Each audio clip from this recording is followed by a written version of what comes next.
Okay, here is the review for Chapter 4, plus we have some sections that we're going to go back, lessons that we're going to go back and review again on this test. So let's get started on this review sheet. So the first problem is all about knowing your exponent properties. And so the first thing I'm going to do for this problem, which I think is always a good idea for these division problems, is simplify everything inside the parentheses first. So starting with the fraction 8 over 24, if you were to reduce that, you would get 1/3. Okay, so simplifying these variables that are the same, you basically write down one variable. So notice I'm dividing two x's. So I'm going to represent this as x to the 2 minus 6 power. You always subtract exponents when you're dividing same variables like this. So x to the 2 minus 6 would be -4, and then y would be to the 7 minus 2 power, which would be to the 5th. So far, I've basically simplified everything inside the parentheses. All right, and now I'm going to go ahead and take care of this negative exponent, because we've always said that you can't leave a negative exponent as part of your answer. And so it's easy enough to take care of. I'm just going to move it down, and when I move it down to the denominator, it causes the exponent to change to positive. And I don't really, since I'm multiplying by 1, I don't really need to have 1 times, but if you do, there's no harm in that. I'm just going to represent the problem like this so far. And now inside the parentheses, everything gets raised to the 3rd power. So when an existing power like 5 on the inside of the parentheses gets raised to another power, that's when you multiply. So we've got two different situations. When do you subtract exponents? That's when you're dividing like bases. And then when do you multiply exponents? That's when we call this the power to a power rule. And so when I apply the power to a power rule, I get y to the 15th in the numerator, 5 times 3. Down here, I'm going to raise 3 to the 3rd power, and that's 27. And when I raise x to the 4th to the 3rd power, again, this is when you multiply exponents, you get x to the 12th. And that ends up being my answer for number 1. For number 2, I'm going to apply the same process, same reasoning. I'm going to simplify everything inside the parentheses first before I think about raising this to the -2. So there's only one coefficient. There's actually two, but 6 over 1 is just 6. So nothing really I can do to simplify that. A to the 5th divided by a to the 1st makes a to the 4th. When we're dividing, we subtract exponents. And b to the 4th divided by b to the -2, you do 4 minus -2, and you get b to the 6th. And as it turns out, we have just regular 1 down here as a denominator, which isn't really needed to be shown, but we'll just go ahead and show it like this for the time being. Now, remember what negative exponents do. They cause us to flip whatever is below. So a negative exponent tells you to write the reciprocal of whatever the base is, and this fraction is the base.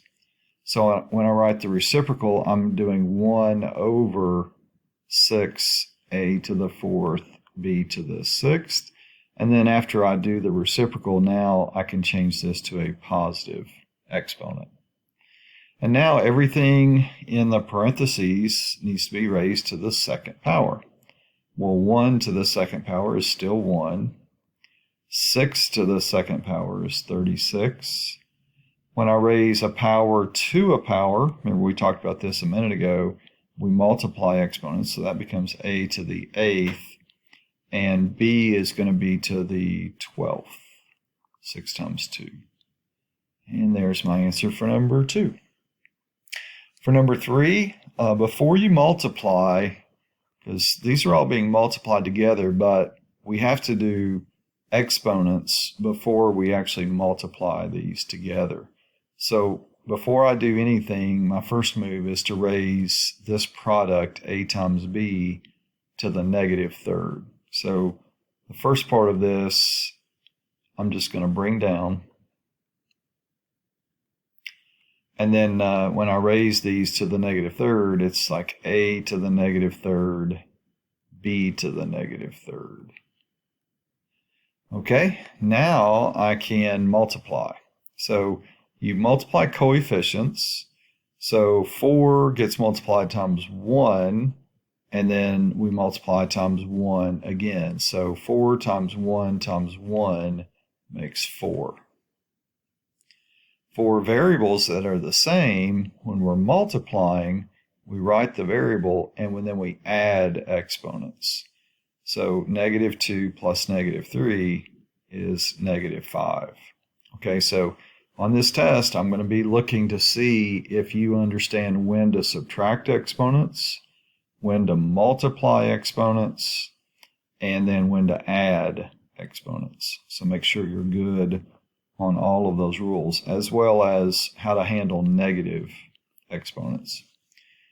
Okay, back to this. When we multiply b to the 7th times b to the negative 3, that's going to make b to the positive 4.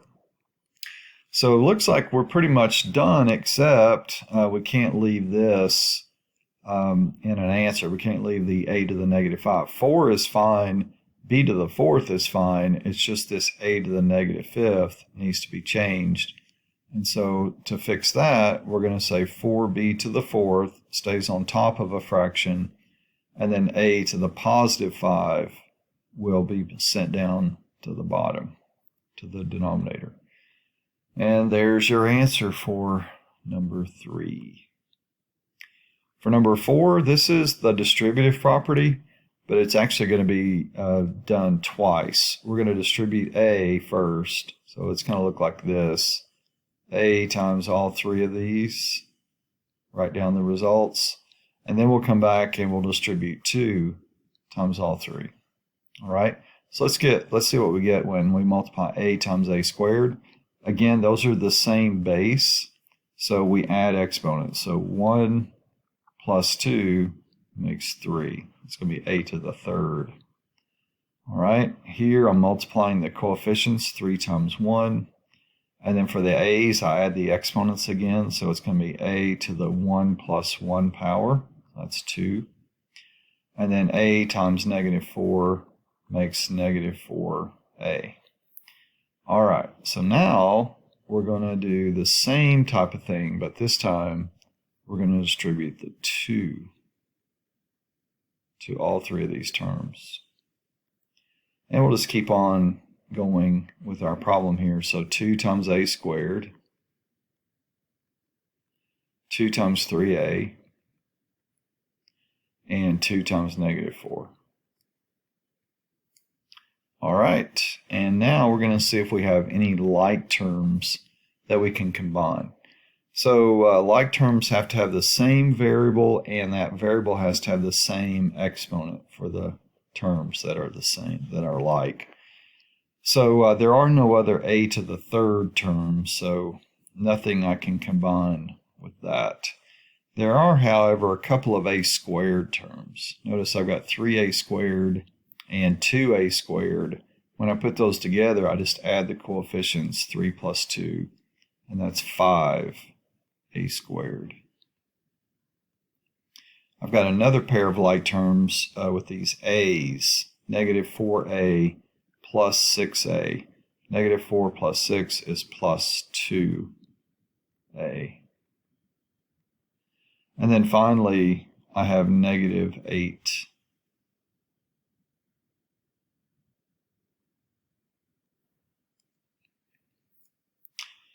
All right, there's your answer for number 4.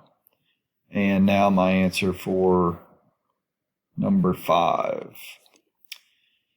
The first thing we're going to do is use FOIL. We use FOIL when we multiply two binomials together. Notice here, this is a binomial times a trinomial, so I don't use the FOIL method in this case, but I do in this one.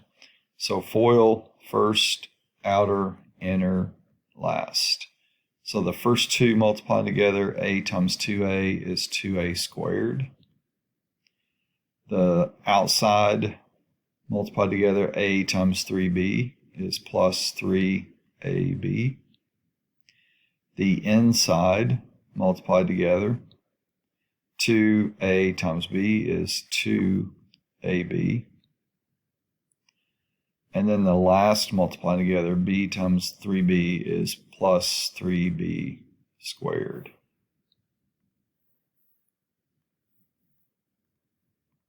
All right, and now we've taken care of multiplying the first two, and now we're going to multiply this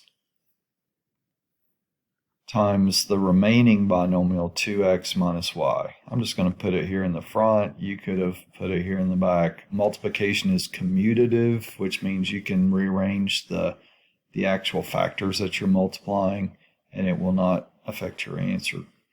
So we're going to distribute sort of like we did over here. We just have more terms involved, but we're going to distribute the 2x times all of these. So let's do that first. 2 times 2 is 4. A squared x. 2x times 3b. 2 times 3 is 6. A, b, x. Notice when I've got multiple variables in a term, I just list them alphabetically. Now 2x times 2ab. 2 times 2 is 4. abx. Oh, sorry, I wasn't paying attention. You could have done what we did there, but we need to go ahead and combine these like terms. I just noticed that.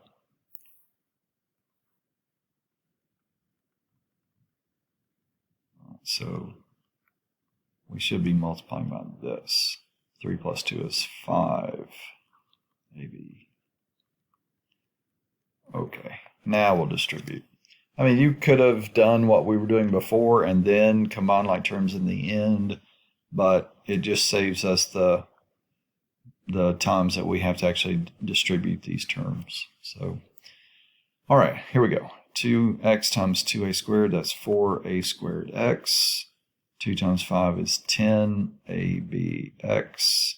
And 2x times 3b squared is 6b squared x. And now I'm going to distribute the negative y. So negative y times 2a squared. Negative y times 5ab. And negative y times 3b squared. And I'll double check and see if we have any like terms. We shouldn't have any. Doesn't look like we do. I don't have any other a squared x's. abx's, b squared x's, so that ends up being our final answer since there are no like terms to combine. Okay, number 6 is using Pascal's triangle. So you're going to need to show me that you know which row to use. So construct Pascal's triangle. So it starts with a single 1, and then below that you're going to write 2 1s, and then you're going to build each row by following basically the pattern. Every row begins and ends with 1, and then to fill in between those end numbers, you just add. 1 plus 1 is 2. Start with 1, 1 plus 2 is 3, 2 plus 1 is 3, end with 1. 1, 4, 6, 4, 1, 1, 5, 10, 10, 5, 1. So this is the row of the triangle that I'm actually going to use. When I'm done expanding a binomial raised to the 5th power, I should end up with 6 terms. Always one more term than the exponent says. And so I picked the row that has 6 numbers. All right, so here we go. The first number from the triangle multiplied times the first term in the binomial being raised to whatever the power is outside the binomial, and the second term in the binomial, which is -6, will start off at the 0. All right, to get my next term, I'll multiply 5 times n to the 4th. N is going to go down by 1, and then -6 exponent is going to go up by 1. Next term will be 10 times n to the 3rd, and -6 will go up to the 2nd. The next term, another 10 times n to the 2nd, -6 will go up to the 3rd. The next number from the triangle is 5. N goes down to the 1st, -6 goes up to the 4th. And then finally, 1 n to the 0, -6 to the 5th.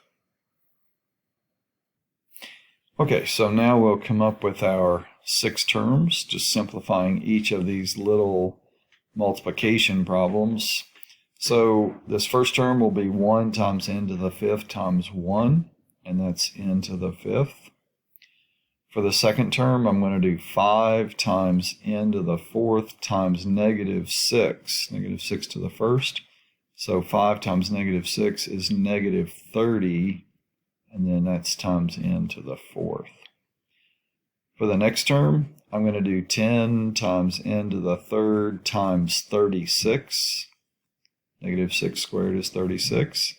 And 36 times 10 is positive 360 n to the 3rd.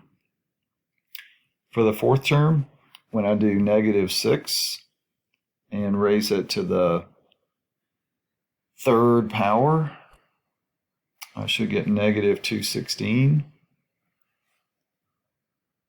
See if I can squeeze that in up here. Times n squared times 10. So -216 times 10 is -2160 n squared. When I do -6 to the 4th, -6 raised to the 4th power, I get positive 1,296. You raise a negative number to an even power, it has to be positive. And then I'm going to multiply that times 5. And that is 6,480 n. And then finally, I'm going to have 1 times 1. N to the 0 is just 1. So I'll just go to my calculator and do -6 to the 5th power. And that's -7,776. So the red represents the expansion of that binomial raised to the 5th power. So know how to make the triangle, and then know how to use it for any power of any binomial. Okay, number 7, we're actually going to use the binomial theorem to get the 5th term of this expansion, which really includes 10 terms altogether. So remember, the binomial theorem involves combination factors. We're going to multiply by this combination. Since this binomial is raised to the 9th power, the number to the left of c will be 9. And since I'm looking for the 5th term, the number to the right of c is going to be 4. If you remember, when we expand using the binomial theorem, we start at 0. Kind of like we start this first term with the exponent 0 for the second term in the parentheses. Well, that's the same way the binomial theorem works. It would be NC0 here. And then the next term would be 1, 2, 3. And then by the time we got to the 5th term, that number would be 4. So in general, you can just always remember that the number after C, when you're looking for a particular term, will always be 1 less than whatever the term is that you're looking for. Okay, in the parentheses, the first term 4a is going to be raised to the difference between these. 9 minus 4 is 5. So if this were 9c2, for example, this would be 7. If this were 9c7, this would be 2. You just literally find the difference between those two numbers, and that'll be your first exponent. And then for the second term in the binomial 3b, just remember that whatever the number that follows c is will also be this exponent for the second term. They should always match. So now let's go to our calculator and find out what 9c4 is. And that's 126. We'll be multiplying times 4 to the 5th times a to the 5th. So 4 to the 5th power is 1024 times a to the 5th. And then we'll be multiplying that times 3 to the 4th, which is 81, times b to the 4th. All right, let's put all this together. So 126 times 1024 times 81. Pretty big number.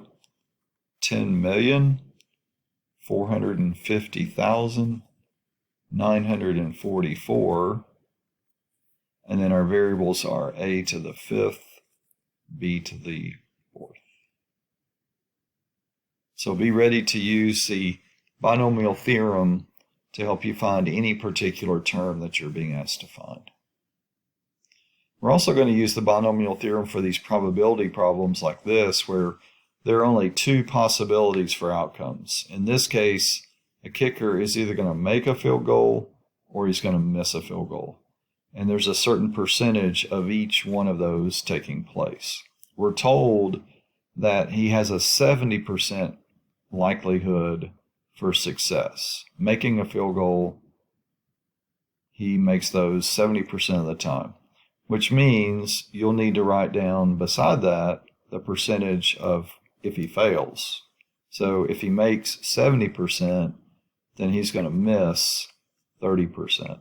And you're just going to put the decimal form of those 2%, and these 2 decimals should add up to 1 or 100% in percent form, because there's only 2 possibilities. All right, well, what is the likelihood or probability that he will make 5? So just go to your make probability percentage and raise that to the 5th power. And we want to know if he makes 5 out of 8. Well, if he kicks 8 altogether and he makes 5, then he must miss 3. All right, so far we're going to be multiplying these 2 together. But again, this is the binomial theorem, and that always involves combinations. And the 2 numbers on either side of C will always be, in this case, the total number of kicks. It will always be the total of these 2 exponents added up, if you did these exponents correctly. It should be the total number of whatever the activity was. And then remember what we said earlier, that in the binomial theorem, the number that follows C and this number that is the second exponent should always match each other. So that makes the C, or the number that follows C here, 3. And now you go to your calculator and let your calculator do the work. So let's see what we get here. So we're in 8C3. And that's 56. Now you can just do all this at once in your calculator. I'm just going to go ahead and write down what each one of these would be. And then 0.7 raised to the 5th power is 0.16807, and 0.3 raised to the 3rd power is 0.027. So when we multiply all these together, we're going to get our final answer. And again, and when you do your test, you don't have to list it out like I'm doing. You can just put all this in your calculator at once. But the calculator that I'm using is not so easy to use. Okay, so my calculator shows 0.25412,184, but we're going to round this. We're going to change it first of all to percent form, so you can do times 100, or you can just multiply or move the decimal 2 places to the right. So in percent form, rounded to the nearest hundredth, that would be 25.41%. All right, let's do a long division problem. We're dividing x squared minus 5x plus 4 into x to the fourth minus 4x cubed minus 7x squared plus 34x minus 24. Okay, the division is really only the first term, x squared, into the first term. So off to the side, I'm just going to show you what you're actually dividing. X to the fourth divided by x squared would equal x squared. All right, so I'm going to put the result above the matching term that I'm dividing into. And now I'm going to multiply x squared times all three of these.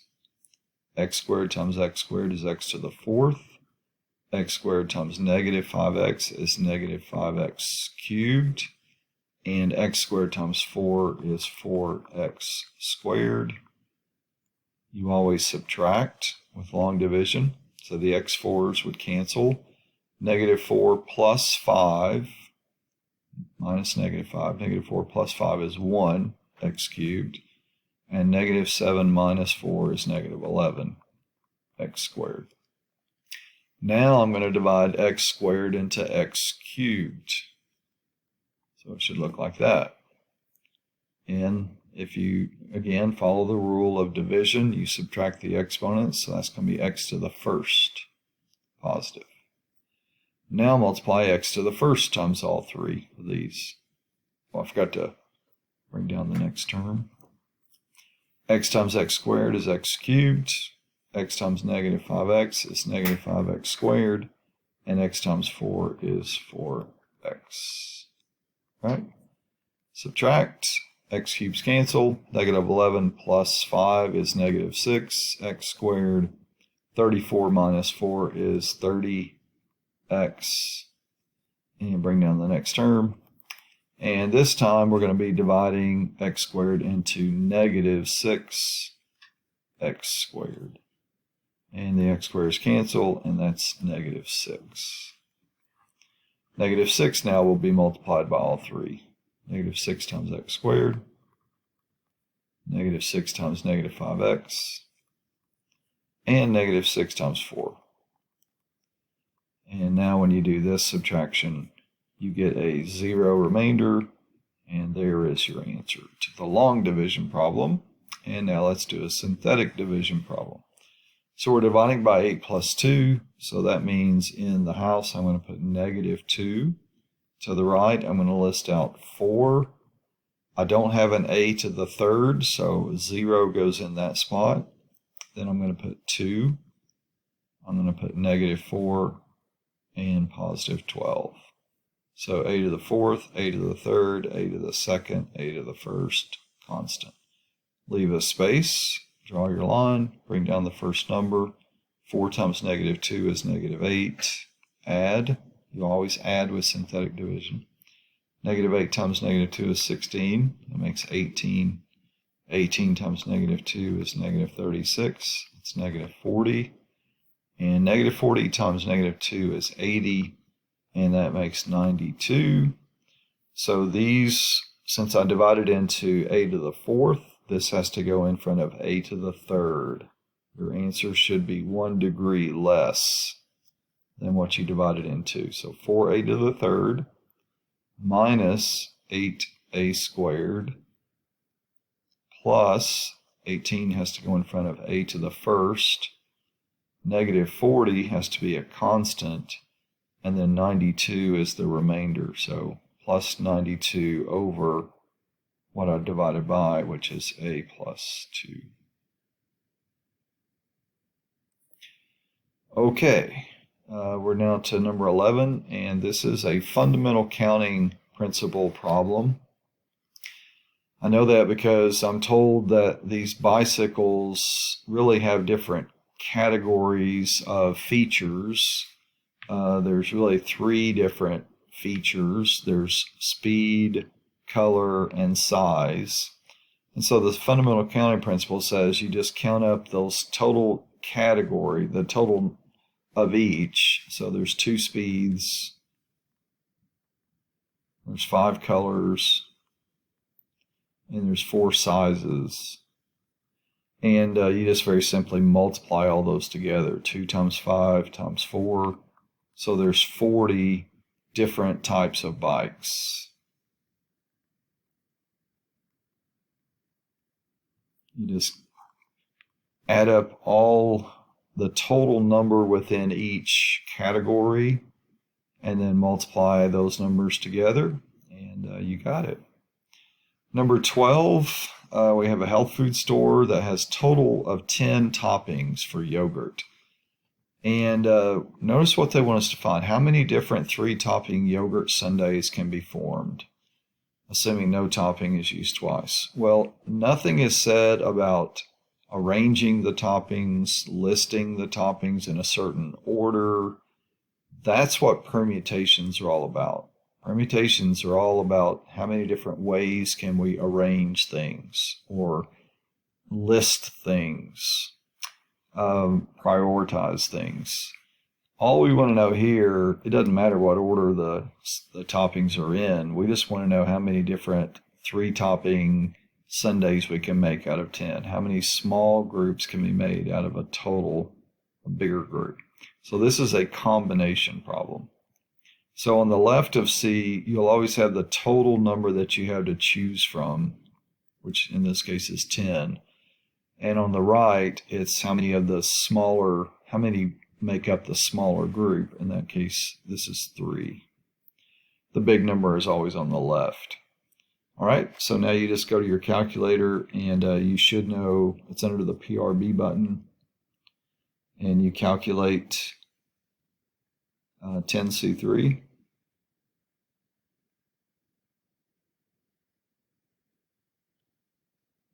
And you got 120 different combinations.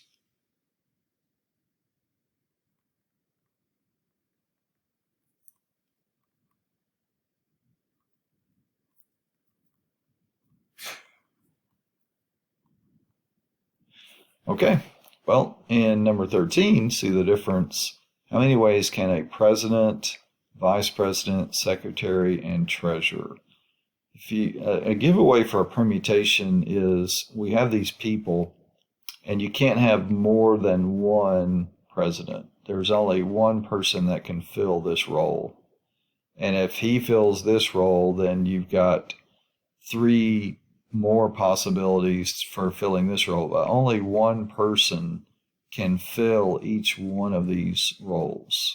Okay, it's like having a first, a second, a third, and a fourth. Okay, so there's definitely an order here. President would come first, then you would choose a vice president, then you would choose secretary, and so forth. So when order is involved or implied, when there's a particular way that things have to be listed in a particular order or arranged, that's when you're dealing with a permutation. And we got 15 total members, and we're arranging 4 of them: president, vice president, secretary, and treasurer. So we'll go to our calculator this time, and we're going to do a permutation. So you know where to go under the PRB button. All right, 15P4. And that is 32,760 different ways. Okay, so on your test, you definitely need to know how to differentiate between a combination where order is irrelevant, we don't care about what order the objects or the people are in, versus a permutation when it's all about order or listing or arranging. Okay, number 14. This is going back to chapter 1, and so we know that slope-intercept form looks like this. And we also hopefully know that when two lines are parallel, they have the same slope. So I'm given the equation of a particular line. It has a slope of 4, because that's the number in front of x. So that means when I write the equation for this other line, it should also have a slope of 4. So I know that m has to be 4. These are parallel. And I'm going to use this ordered pair. X is 10. Y is 2. And those are going to help me find out what b is. 2 equals 40 plus b. When I subtract 40 from both sides, 2 minus 40 is negative 38. So now I know what b is to go along with what I found out m is. And now I'm going to write the equation. Y equals 4x minus 38. And there's your answer for 14. 15 and 16 are evaluating functions. So this means input negative 5 into the f function. 3 times negative 5 plus 2. Negative 15 plus 2. So my answer for number 15 is negative 13. This says to input negative 3 into the g function. So here's what that looks like. So I do powers before you do multiplications. So this is negative 4 times 9. Now I'm going to do, according to PEMDAS, I'm going to do all the multiplication next. So this would be negative 36. This is plus 6, negative 2 times negative 3, plus 5. And negative 36 plus 6 is negative 30, plus 5 is negative 25. Okay, here's an end behavior problem going back to chapter 2, lesson 3. So the right end, as x approaches positive infinity, as I go to the right of this graph, the function, which is identified as y, is approaching negative infinity. Or in other words, as I go to the right, the function's going down. As I go to the left, that's saying as x approaches negative infinity, going to the left on the x-axis, the function is going down there as well. So just be ready for any kind of graph, whether it's going up on the right, down on the left. You should know how to state the end behavior. All right, for this function, here's a quadratic function. What is the AOS? So to find the AOS, you use this formula, going back to the last test. A is 1, B is negative 4. So the opposite of B over 2 times A. So negative 4 divided by 2 is negative 2, but this is going to change it to positive 2. So the equation for the AOS is x equals 2. What's the vertex? Well, to find the vertex, we're going to input our AOS number into the function. So it's like we're doing this. What is f of 2? Just like we did up here with these represent inputs into functions, and these represent outputs. So really this represents an ordered pair, even though you didn't have to write it, but that's really what you did. You found an ordered pair on this particular graph. Same thing here. If we want to know what the vertex is, then just do f of whatever the AOS number is. 2 squared minus 4 times 2 plus 7. 4 minus 8 plus 7. 4 minus 8 is negative 4 plus 7 is 3. So the vertex is the point 2, 3. Okay, does the function have a maximum or a minimum? Well, since the parabola opens up, that means the vertex is down here on the bottom, which means we have a minimum. And the value is whatever the y-coordinate of the vertex is. Because it's the y value that tells us how high or how low. In this case, y tells you how high or low the actual vertex is. Don't include the x because it tells us measures from side to side. But if we want to know how high or how low, that's why we use the y as the value. Okay, here's some more work with complex numbers. So we're going to use FOIL. Since this is multiplying two complex numbers, 3 times 4 is 12, 3 times 3i is 9i, negative 2i times 4 is negative 8i, and negative 2i times 3i is negative 6i squared. I times I, remember you add exponents when you're multiplying, and 1 plus 1 is 2. I squared is equal to negative 1, so that's going to turn this last term into plus 6, negative 6 times negative 1. And now I add 12 and 6 and get 18. And make sure you remember to write your complex numbers in that form. The real number always comes first. Number 20, let's simplify the square root of negative 25 first. That's 5i. All right, and this is not proper, so I need to turn this around, make sure the real number comes before the imaginary number whenever you're writing a complex number. And there's your answer for number 20. Number 21, I'm going to solve this. This is called the square root property or principle. I'm going to subtract 9 from both sides. I'm going to do the square root of both sides to get rid of the exponent.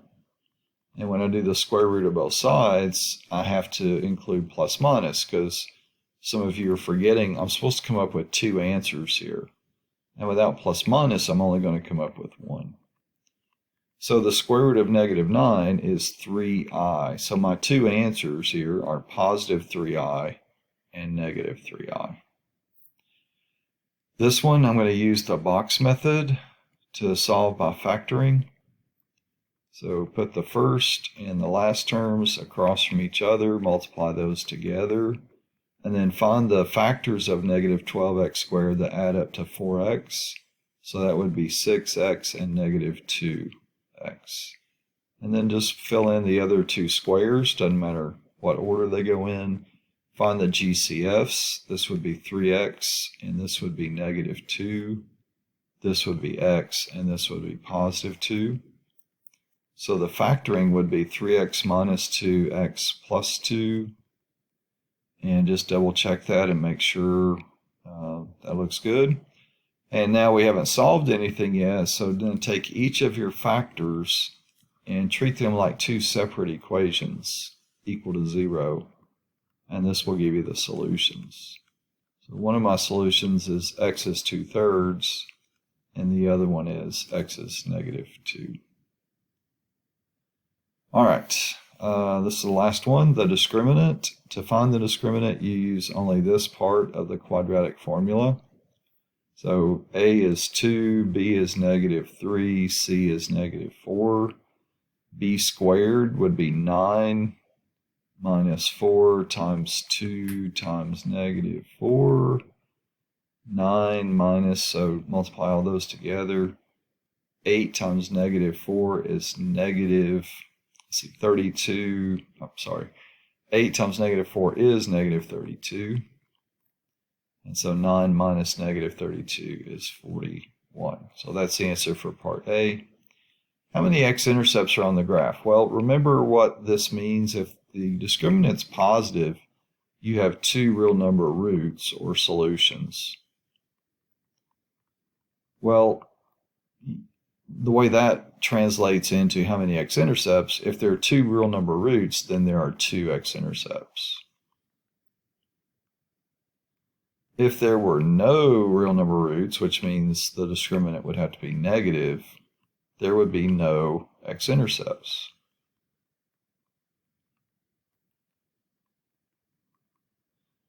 And don't forget, if the discriminant is 0, then I'll just do it like this: negative discriminant, positive discriminant, 0 discriminant. That means there's one real number root. That's what you had to learn in the last test, which means there's one x-intercept. So the number of roots just corresponds to the number of x-intercepts. So in this case, I have 2. Now we just have to solve this. So I noticed on the last test some do not know the quadratic formula yet, so I'll write it up for you. Make sure you have this memorized. The opposite of b plus minus square root of b squared minus 4ac all over 2a. And so here we go. The opposite of b would be positive 3 plus minus.